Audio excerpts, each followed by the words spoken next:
Hi guys, आज हम लोग मॉडल व्यू सेट क्लास के बारे में जानेंगे। ये व्यू सेट में हम लोग पढ़ रहे हैं मॉडल व्यू सेट और आगे हमें देखना है read only model view set. Model view set पढ़ने के बाद आपको ऐसा लगेगा अभी तक हमने जो कुछ भी पढ़ा वो बस इतना लंबा था, इतना सारा हमें दिमाग की दही करनी पड़ती थी। और यहाँ पर आप देखेंगे कि कितनी आसानी से आपको CRUD का API मिल जाएगा सिर्फ 3 लाइन का कोड लिखकर। तो आपको लगेगा कि यही है सब कुछ, बाकी सब भूल जाओ, लेकिन ऐसा नहीं। आपको सभी कुछ याद रखना है और जब जिसकी जहाँ आवश्यकता पड़े उसके अकॉर्डिंग आपको इस्तेमाल करना है। तो बात करते हैं मॉडल व्यू सेट क्लास की। The model view set class inherits from generic API view. Generic API view हमने ऑलरेडी पढ़ा हुआ है बहुत ही डिटेल में, तो इसके बारे में दोबारा डिस्कस मैं नहीं करूँगा। आपने वो वीडियो नहीं देखा तो उसको कृपया करके पहले देख लीजिएगा। तो ये इनहेरिट करता है किसको? जेनेरिक API व्यू को। साथ में ये इम्प्लीमेंट भी करता है वेरियस एक्शंस को। The actions provided by the model view set class are list, retrieve, create, update, partial update and destroy। ये सारे actions हैं जो ये provide करता है। You can use any of the standard attribute or method overridden by generic API view। generic API view में जो भी आपको query set मिलता था वो सब आप यहाँ पर इस्तेमाल कर सकते हैं। जो attribute थे, जो method थे, वो सब आप यहाँ पर यूज़ कर सकते हैं। कैसे बनाना है मॉडल व्यू सेट? बेहद ही ईजी है। पहले आपको इंपोर्ट कर लेना है, मॉडल व्यू सेट को इंपोर्ट आप कर लीजिए। फिर उसके बाद आपको क्लास बनाना है, क्लास लिखिए। फिर क्लास का जो भी आपको नाम रखना है वह आप रख सकते हैं। मेरे केस में स्टूडेंट व्यू सेट रखा, आप स्टूडेंट मॉडल व्यू सेट भी रख सकते थे, कोई दिक्कत नहीं होता। View sets dot model view set ये लिखना है। उसके बाद सिंपली आप क्वेरी सेट यहाँ पर दीजिए। क्वेरी सेट जो भी उनका मॉडल का नाम होगा वह लिखना है। जैसे मेरे केस में स्टूडेंट तो मैंने स्टूडेंट लिखा। डॉट ऑब्जेक्ट्स डॉट ऑल लिखना है। फिर आपको अपने सीरियलाइजर क्लास का नाम मेंशन करना है। सीरियलाइजर अंडरस्कोर क्लास इक्वल, मेरे सीरियलाइजर क्लास का नाम है स्टूडेंट सीरियलाइजर, तो मैंने स्टूडेंट सीरियलाइजर लिखा। बस इतना ही करना है और आपको CRUD मिल जाएगा। ईजी है। प्रैक्टिकल दिखाता हूँ तो फिर आपको और आश्चर्य होगा इसको देखकर।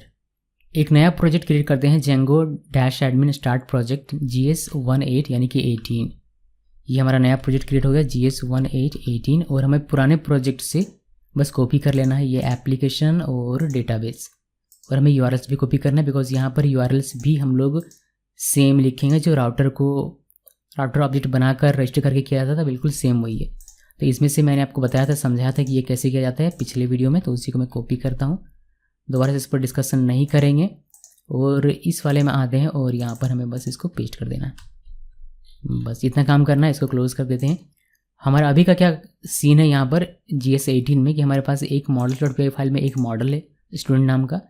इसको हमने रजिस्टर किया हुआ ताकि हम लोग अपने एडमिन एप्लीकेशन में देख पाएँ, मतलब एडमिन का जो हमारा साइट ओपन होता है लॉगिन करने के बाद उसमें देख पाएँ, इसलिए हमने इसको रजिस्टर किया हुआ है।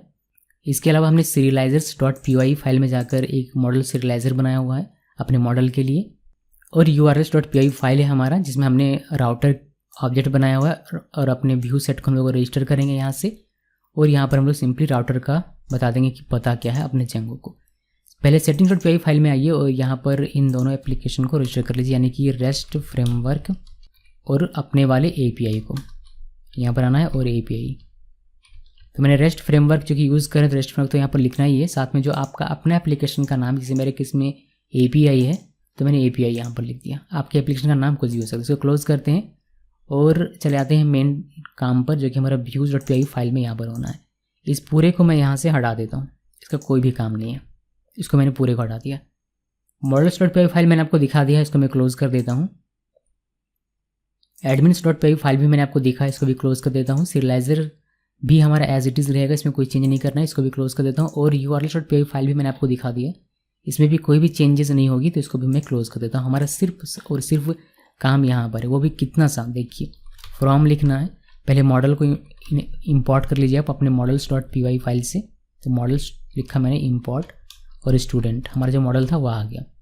अपने सीरियलाइजर क्लास को इंपोर्ट कर लीजिए, अपने serializers.py फाइल में जो लिखा था आपने वह इंपोर्ट कर लिया। स्टूडेंट सीरियलाइजर नाम था, मैंने इसको इंपोर्ट कर लिया। और मुझे यहाँ पर यूज़ करना है मॉडल व्यू सेट, तो उसके लिए व्यू सेट्स को मैं इंपोर्ट कर लेता हूँ। आप डायरेक्टली मॉडल व्यू सेट को भी इंपोर्ट कर सकते हैं, तो मैं व्यू सेट को इंपोर्ट करता हूँ, उससे मेरा मॉडल व्यू सेट भी आ जाएगा। इंपोर्ट किया व्यू सेट्स। अभी हमें अपना क्लास बनाना है, तो मैं क्लास लिखता हूँ स्टूडेंट मॉडल व्यू सेट। तो आप स्टूडेंट व्यू सेट लिखिए, स्टूडेंट मॉडल व्यू सेट लिखिए, फिर नाम आप जो भी लिखना चाहें लिख सकते हैं, उससे कोई फ़र्क नहीं पड़ेगा। तो मैंने इसको पैरेंथेसिस दिया, यहाँ पर व्यू सेट्स लिखिए और व्यू सेट्स में हमें मिल जाएगा मॉडल व्यू सेट, ये लिखना है। और सिंपली आपको यहाँ पर क्वेरी सेट लिखना है। क्वेरी सेट आपका क्या होगा, क्वेरी सेट हमारा होगा हमारा जो मॉडल का नाम है वो, यानी कि student dot objects dot all. और यहाँ पर सीरियलाइजर क्लास का आपको नाम लिखना है। तो सीरियलाइजर क्लास इक्वल हमारे सीरियलाइजर का नाम है स्टूडेंट सीरियलाइजर, ये लिख दिया बस। और ये जो हमारा नाम है ये हमें नाम वहाँ पर URL में मेंशन करना पड़ेगा, बिकॉज हमने नाम चेंज किया। तो यहाँ पर जो हमारा नाम है क्लास का ये हमारा अलग है, तो इसको मैंने कॉपी करके पेस्ट कर दिया, स्टूडेंट मॉडल व्यू सेट कर दिया। इसमें मैंने क्या किया, इसमें मैंने पहले राउटर ऑब्जेक्ट क्रिएट किया, फिर अपने व्यू सेट को राउटर में रजिस्टर करने के लिए रजिस्टर का कोड लिखा हुआ है।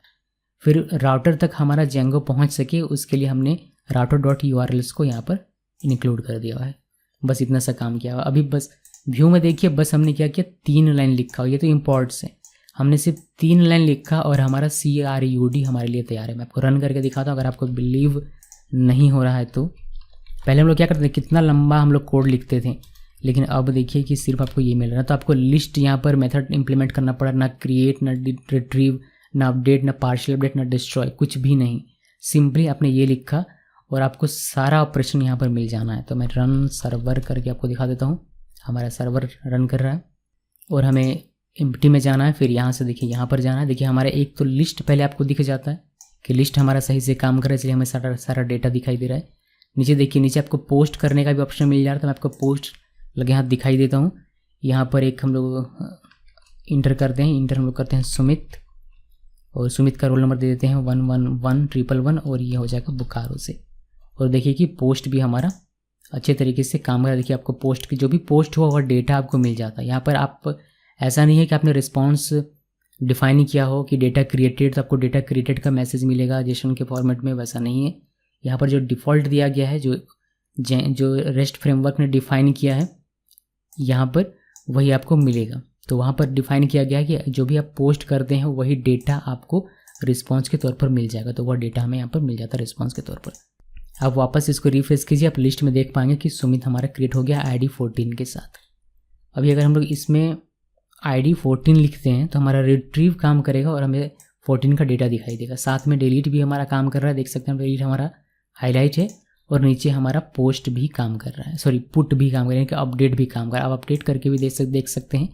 सुमित की जगह पर मैं लिख देता हूँ अली, और ये 11 की जगह मैं 111 की जगह 222 लिख दिया मैंने, और धनबाद की बोकारो की जगह मैंने धनबाद लिख दिया। और मैंने पुट में क्लिक किया तो आप देखेंगे कि हमारा ये जो डेटा है ये हमारा अपडेट हो गया। और अपडेट करते वक्त रिस्पॉन्स लिखा गया कि जो भी अपडेटेड डेटा होगा वो आपको रिस्पॉन्स के तौर पर मिलेगा। तो वही हमें देखने को यहाँ पर मिल रहा है। अब इसी तरीके से आप डिलीट का भी देख लीजिए। मैं यहाँ पर डिलीट में क्लिक करूँ और कंफर्म करूँ तो मुझे डिलीट मिल जाता है। यहाँ पर सिर्फ रिस्पॉन्स डिफाइन किया गया कि आपको कोई यहाँ पर जेसन फॉर्मेट में कोई डेटा नहीं मिलता, सिर्फ आपको स्टेटस कोड मिलता है रिस्पॉन्स के तौर पर 204 का नो कंटेंट। तो आपने देखा कि कितनी आसानी से आपको सारा यानी कि CRUD ऑपरेशन करने का API आप बना सकते हैं। बेहद ही आसानी से आप CRUD ऑपरेशन बना सकते हैं। आपको लंबा चौड़ा कोड लिखने की आवश्यकता नहीं है। आप सिंपली क्या करें कि आपको अगर एक नॉर्मल रेगुलर CRUD चाहिए, CRUD API चाहिए, तो आप बस मॉडल व्यू सेट का यूज़ कर लीजिए। आपको कोई भी कोड लंबा यहाँ लिखने की आवश्यकता नहीं, कोई भी मेथड इंप्लीमेंट करने की आवश्यकता नहीं, बस ये बनाइए और आपका API तैयार हो जाएगा। फिर आप जिसके साथ भी जिस भी थर्ड पार्टी एप्लीकेशन के साथ इसको शेयर करना चाहते हैं आप कर सकते हैं इस API को। और इसमें उसको ऑप्शन मिल जाएगा क्रिएट करने का, रिट्रीव करने का, अपडेट करने का, डिलीट करने का, ये सारा ऑप्शन उसको मिल जाएगा। तो ये था हमारा मॉडल व्यू सेट। अभी इसी के जैसा एक और है जिसमें आपको सिर्फ लिस्ट और डिटेल ये दो ही चीज़ मिलेंगी। तो उसको कहते हैं हम लोग read only model view set. The read-only model view set class also inherits from generic API view. As with model view set, it also includes implementation for various actions, but unlike model view set, only provides the read-only actions. जो read-only actions हैं सिर्फ उन्हीं को इसने implement किया हुआ है। जो write वाले हैं जैसे कि post हो गया, update हो गया, delete हो गया, तो इनको यहाँ पर implement नहीं किया गया, सिर्फ read-only के लिए। इसमें क्या क्या actions है, जैसे list हो गया, retrieve हो गया, तो ये दो ही चीज़ें यहाँ पर implement की गई हैं। You can use any of the standard attribute and methods overrides available to generic API view. इसको बनाना कैसे, इसको सिंपली आप जैसे आप मॉडल व्यू सेट उसी के सिमिलर है ये भी।